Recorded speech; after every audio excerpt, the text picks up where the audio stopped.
Hello, America. If you're looking for a roadmap to financial health and smart investing, remember, money meets at the intersection of Mulholland and Cooperstock. After your family and your health, your money, your investments should be number 3 on your life top 10 list. I am Mark Cooperstock, and along with my partner, Stephen Mulholland, a CFA charter holder and CFP, are the principals of Mulholland and Cooperstock Asset Management. Our firm is a registered investment advisor with offices in San Diego and Summerlin, Nevada, with only one goal in mind: to provide meaningful, thoughtful, and tax-efficient advice.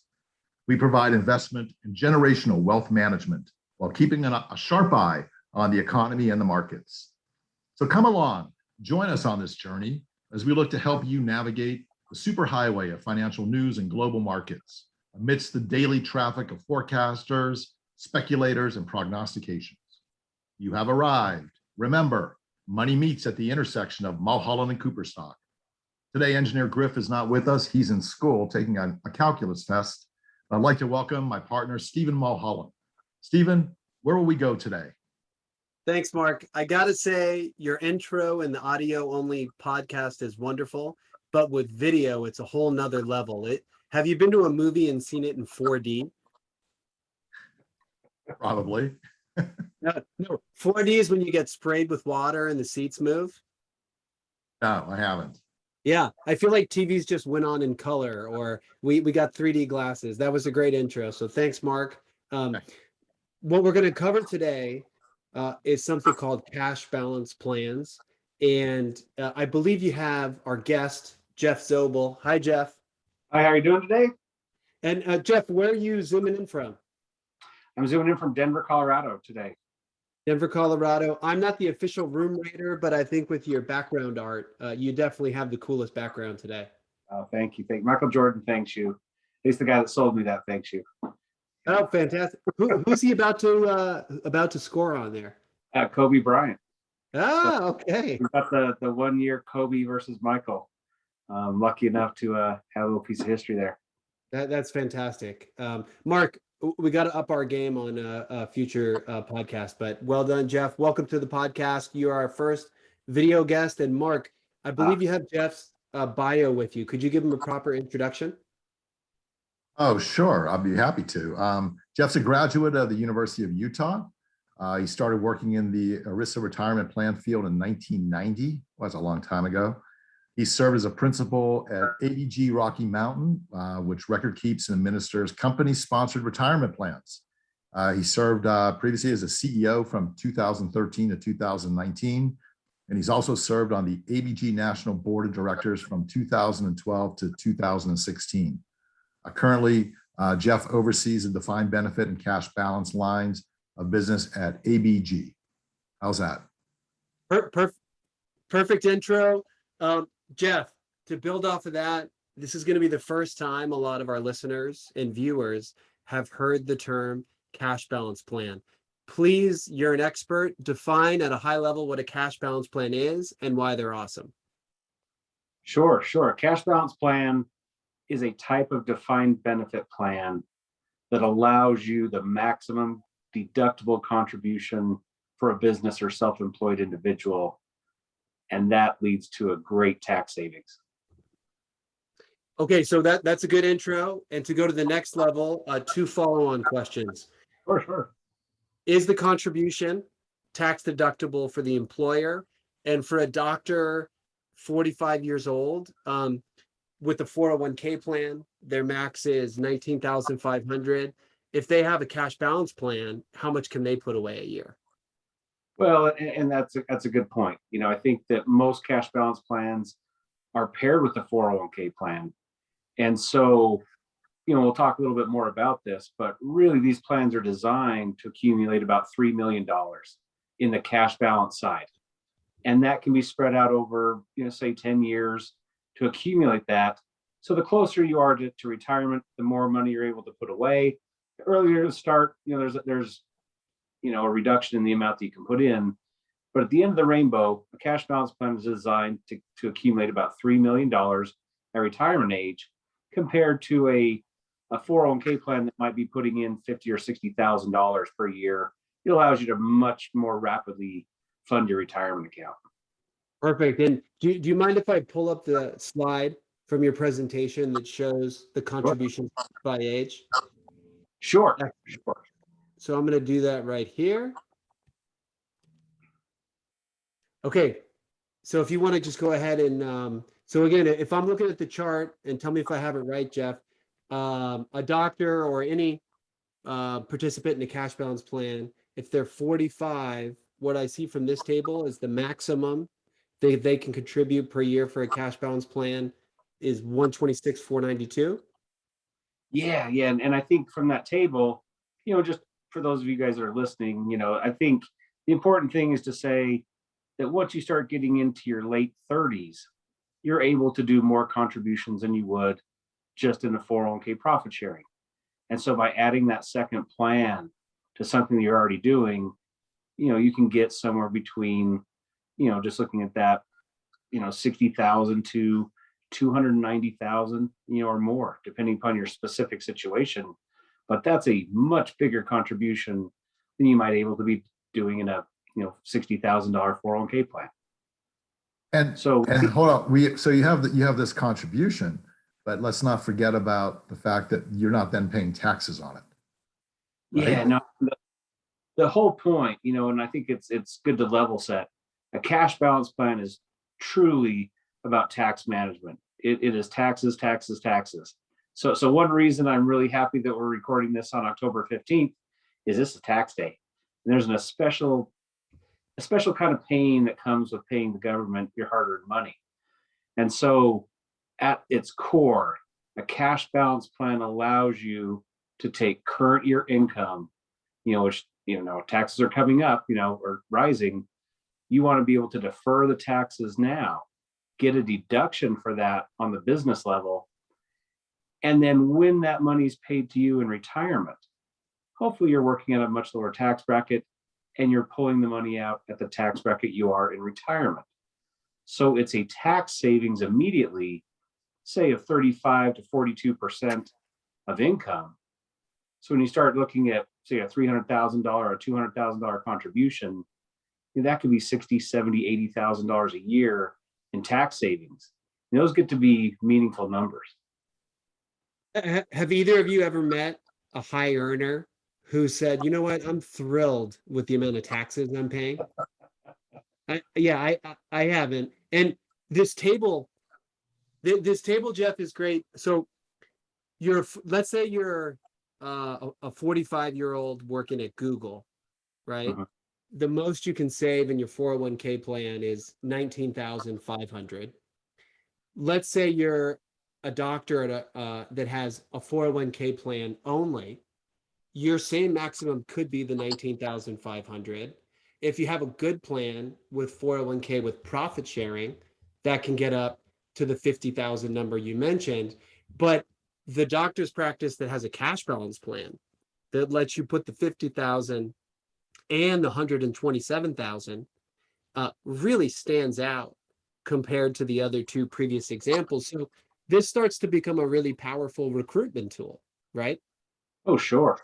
I mean, the ideal candidates for these type of plans are high wage earners, medical professionals, smaller entities that have good cash flow. I mean, your principal, you see this a lot of, doctors, dentists, lawyers, independent, people that do real estate. I mean, there's a lot of different niche industries that have high wages, and these people are looking at ways to save any way they can. And so if income is stable, then the employer is able to define your benefit. And so one point I want to kind of highlight is a defined benefit plan and a cash balance plan are just two different flavors of the same thing. They're one thing. So a lot of people hear cash balance, they hear defined benefit, and they think of those as two radically different systems. At the end of the rainbow, they're all designed to accumulate about $3 million if you're making maximum wages at retirement. It's a wonderful point, Jeff. And yeah, the cash balance plan is really leveraging the maximums and contribution maximums from defined benefit plans, which, as you pointed out, are have been around for quite a long time. And isn't it striking that so you hear things when you talk about cash balance plans from folks like they sound almost too good to be true. Isn't that kind of a sad commentary on how far pension plans have fallen, right? My Yeah, wife's job was at Macy's. She had a pension plan. My mom just retired as a teacher. Her pension plan's worth $3 million, right? Hi, mom, by the way. And it used to be, now you have to be a teacher, a firefighter, a police officer to get a great pension. The cash balance plan is really making pension plans great again, right? it is. I mean, you're having a renaissance. Now, you mentioned defined benefit plans have been around since the 40s. They're the original retirement plan, but they fell out of favor to, kind of put the burden back on employees with the 401k. And so cash balance has been reintroduced to allow people to kind of get their arms wrapped around the benefit that they want to define for themselves. So if you're a doctor, you might say, I want to fund $100,000. And that's what you can put in. You don't have to put in these big numbers if you don't want to. There's a lot of room to set a comfortable, manageable tax deduction for yourself each year. And I think a lot of misconceptions are around that these plans are so rigid. I think it's worth having a conversation. If you have steady income and you feel like you're getting hammered on taxes, this may be an excellent vehicle for you to look at. That's excellent. That's excellent. Mark, you look like you have a follow-up question. No, yeah, comment on the question. So I want to make sure we highlight this. So we keep referring to doctors, 45-year-old doctors. So you mentioned quickly, this is great for doctors, dentists, lawyers, maybe independent real estate professionals. Who else might this be, or what might benefit from something, and who would qualify to participate in something like this? Yeah, I mean, you certainly have the medical and dental professions, but like entertainers, any company that might have under 50 lives and the reason I use that as kind of a yardstick is these plans are a win-win-win. There's a lot of money that you can be put in for the owners, but the IRS also makes you give a little bit more contributions to your staff. So that's why you don't see these plans rampantly in giant companies. It's more of the high wage. We have some people that do interior design, some entertainers, some people that you just wouldn't necessarily think of as being the ideal candidates, but they have a high income and work in the independent contractor space. And Family-owned businesses, something of that nature, that closely held, closely operated. Yeah. No, this is a great tool. And the other question is, I mean, this isn't something that's brand new, right? I mean, this is something that's been around for a while. They're definitely well seasoned. They've been around. If anything, they are becoming, like I said, a renaissance of these plans coming back, where people have had good income. If you've survived some of the last 2 years, your company may be doing very well and looking for deductions and ways to reward long-term employees that have stuck with you. And these type of plans allow you to, again, to define the benefit for certain groups of employees. You may want to give one group X amount, another group another amount, and then maximize yourself. Spouses are very good to involve. And that's a great point, just to bold and underline it. We're all hearing stories about how different, well, not even stories.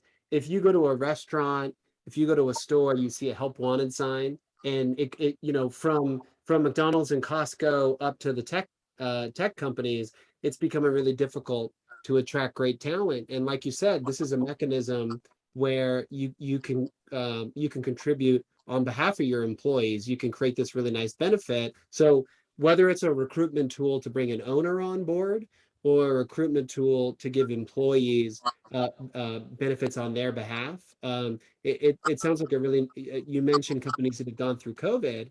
It's a wonderful time to really emphasize that benefit for your staff as well.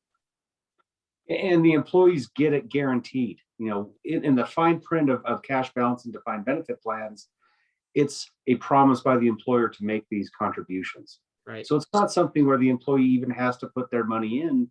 So it's a better than a 401k. And, right. and usually is a an additional, where the 401k may be available as well. So it's both.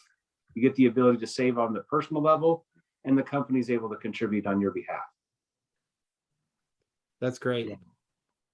Where I've seen this be successful is a lot of companies say, hey, I'm willing to spend 5 or 7% of my employee's wage if I build it in from the date of hire. And if you approach it that way, where you're paying them in benefits and wages, it opens a door for the owners to really take these significant, often 6-figure tax deductible contributions. So the staff's getting taken care of, the owners get a benefit. It's that win-win scenario that's pretty rare these days. Can somebody have more than one cash balance plan? Usually you only see that. I mean, the quick answer would be no, but in the medical field, if the hospital that you work in has a cash balance plan and you work for yourself separately, not necessarily in conjunction with the hospital, but you may have a separate practice. That separate practice could potentially sponsor another plan. There's some more detailed rules, but generally speaking, you have one lifetime $3 million benefit. If you were to work for 2 separate companies that were unrelated, you could have 2 $3 million benefits. That's interesting. And we don't want to get too far into the weeds in terms of, the administration of it, but how easy are they to set up and to have the assets, the money that's put into the plans, invested? Maybe talk about that for a second. Sure. I mean, like any retirement plan, you've got a plan document that defines the benefits your employees are entitled to when they come in. If you've got a 401k or a similar type plan, you might be familiar with that. But let's say we do a design and you want to give 5% to one group and 10% to another group. That goes into the plan document. The nice thing about cash balance plans is all the money is invested together. It's good or bad, it's not in the participant's control. It's in the hands of the employer and the trustees of the plan. These plans are conservative in nature in the sense that there's an assumption of about a 5% interest rate. And so your investment professional, such as you guys, are shooting for that 5% on average return. It keeps it nice and stable, predictable for the employer, and really is much easier to implement than, say, a 401k, where you've got all the working parts of participant involvement. Right. And that 5% number shouldn't be lost on our listeners and our clients, because really the big savings here is the tax savings when you're making these contributions, right? We had a client recently at a meeting and he said, I'll be polite here, but basically, who cares about the 5%? I'm going to save 40%, but I don't have to pay taxes, or 45%, but I don't have to pay taxes on this money. And I'll worry about the tax rate when I retire in 17 years. So it's not about necessarily what you make, it's what you keep, right? At the end of the day. And you're much further down the road already by not having to pay wherever you live, your 35, 40, 45, close to 50% rate on contributions that could be as high as almost $300,000. That's really meaningful. And that's money that continues to work for you, work for our clients. So that's a good point. It's a strong point, because you look at the market, you'd be happy with a 35% return every single time. And that's what you're basically setting yourself up to do, is save that. And that money is actually real money, goes into the market, is able to earn that estimated 5% and compound until you reach retirement age. And that money's still real money. And then the life cycle of these plans is that money will eventually roll into your IRA. And then you take. How long when does that usually happen, Jeff? Really, when you want to stop working. There's not any sort of right or wrong answer there. I've seen people run a plan for several years and then decide they're just done with that employer, or done with that, they sell it to somebody. A lot of things happen in life, but most people are retiring in their 60s or even older. I mean, you see the trend where people are retiring later in life, and there's no restriction. You can work indefinitely and contribute money to these plans, but there's a window where you can pull out the most money, and that's around between 62 and 67. And so most plans basically distribute the money to the 401k plan or to their IRA, which keeps it tax exempt during that window sometime. If you think about it, if you start to participate in a plan like this in your 40s, say early to mid 40s, even as you approach 50, the fact that the dollars are so large and you can accumulate so much in a relatively short period of time, a decade or so. So if you're a 62, 64, 66-year-old professional, part of the decision making whether or not you want to continue to work, it should be geared more to if you enjoy it, if you want to do it, not because you have to do it or forced to do it financially. By with a little bit of planning, 15 years earlier, the money aspect, can I afford to retire, is always a question that gets asked of us.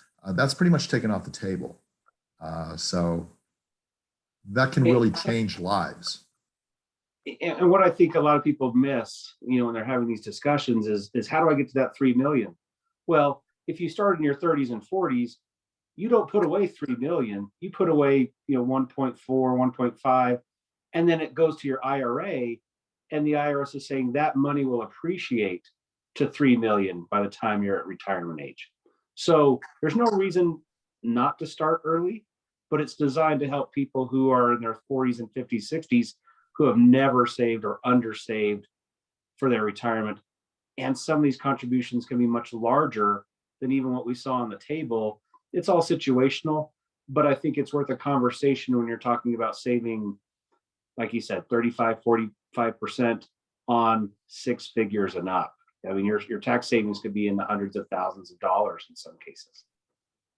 And coming back quickly to how easy they are to set up and operate, obviously there are rules and regulations and guidelines that have to be met, but that's what you do, right? That's your business. That's what you're an expert in the last 30 years. And we obviously handle the management part of those assets. Together, it's really especially no pun intended for a doctor group, it's a pretty painless operation to implement it for them. We need some statistics. You need to provide us and you, Jeff, with some statistics, a census, some earning numbers, but we pretty much do the work for them, year in and year out. And a couple of things I would highlight there that you mentioned. It's easy. The IRS has made it even easier to adopt these plans. So you can adopt the plan during the year, say for 2021 or 22, or they'll even allow you to do it retroactively. So when you have, if you're listening to this podcast next year, know that you can still do a plan for 2021. That's a recent change. So if you've had a great year, this is the time to get engaged and start looking at what these numbers are. What's different about these type of plans is you always kind of know what you're going into at the time you sign up. It's not a black box. You would know and be able to look at the numbers and say, hey, I like that. And I like what it's doing to my tax situation. We'd bring in your CPA. We'd look at the year funding for 21 or 22. And then kind of, if you're comfortable with that, then we can implement the plan very quickly, over say, just a few weeks. You look like you were trying to jump in there with a comment. Oh, no, just, no, it's a fascinating conversation. I think Jeff's made great points. I thought those were great questions. Jeff, we want to keep it high level informational. Is there anything else you want that we didn't touch on? So if the goal is to get people's interest peaked in cash balance plans and to follow up and ask us to set up a call with us as a group, is there anything we didn't cover that we should mention? No, I think you've covered, the high level stuff. To me, it's looking at people who have stable income at the business level that have feeling like they're paying a lot of tax, and if you feel like you're overpaying the tax and you're willing to contribute something for yourself and your employees on a regular and routine basis, it's definitely worth the conversation. There's no harm in looking at a plan and seeing what's out there. If you don't look at it, there's something that you just miss on the tax side, that you could probably make a good point in saving on. That's an excellent point. But no, I think you guys have done a great job, and you're doing your clients a service by highlighting this. Because I think a lot of people, it's just not as familiar as a 401k. You know, a lot of people that are running businesses now grew up in the 401k era. And I think it's time to make sure people are aware that this tool is out there and it complements your 401k. It doesn't conflict with it. And I think it's the gateway to people being able to save the kind of money they're used to spending now. It's the only plan that can get some of these people to those types of what they call a replacement ratio. You know, if you're making $150,000 now, there's not enough earnings in the world that can get you that when you're putting in $50,000 a year or less. So you need a cash balance plan. If you're a high wage earner now, you're not going to change your habits in retirement. If anything, you might, spend some more of the money, and it's the only way to really accumulate that kind of money. And it's the best and biggest tax deductible type retirement plan that's out there. So to summarize, if you have a small business with a small group of owners and you have high stable cash flows and you feel like you're paying too high a tax, you should look at a cash balance plan. Absolutely. And then one last question for Jeff. Have you ever got a hug from someone, a doctor that looked at their $2.5 $3 million statement and just gave you a hug? Virtually, yes. I mean, and to be honest, 2 clients just wrapped up their plans and paid out their $2 and $3 million account balances and just said, thanks. That's really transformative for my family. It's nice to have that in the bank. Now I don't necessarily have to work as hard. I can retire when I want because I know that money's not in play. It's already, in the bank, so to speak. So yes, That's great. I've had a couple really good conversations even in the last couple hours or 2 days, I should say. That's great. That's awesome. Yeah. Great. Steve, anything else? No, Mark, you want to take us home? Got it. Got it. The opinions expressed on this podcast are those of their hosts and their guests. Nothing discussed today should be considered as investment advice, and please consult with your own financial advisor whenever considering any investment. If you have questions and you're one of our clients, please email us with the term podcast in the subject line. For more information about the podcast, the hosts, and our guest, Jeff Zobel, please visit us at www.mk-am.com or email us at info@mk-am.com. Our podcast library and blog, which are updated regularly, can be viewed on our website. Again, thank you for joining us, and we look forward for our next podcast release in the very near future. Thanks, guys.